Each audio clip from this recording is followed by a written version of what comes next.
Praise the lord. Good morning. ఈరోజు దేవుని వాగ్దానం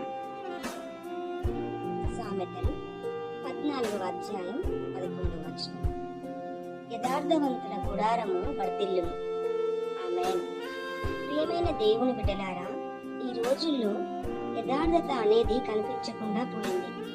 ఒకరిని ఒకరు మోసం చేసుకోవడం, అబద్ధాలతో జీవితాలను పాడు చేసుకుంటూ యథార్థత లేకుండా జీవిస్తున్న అపాయకరమైన దినాలలో మనం ఉంటూ ఉన్నాం.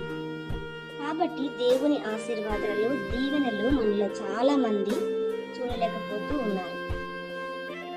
దేవుడు సెలవిస్తున్న మాట, యథార్థవంతుల గుడారము వర్ధిల్లును. ఒకవేళ నీవు దేవుని దృష్టిలో యథార్థంగా ఉన్నట్లయితే తప్పక నువ్వు నివసిస్తూ ఉన్న స్థలములో నీవు, నీ సంతానము, నీ కుటుంబము, నీ గుడారము వర్ధిల్లి దీవించబడతావు. ప్రార్థన.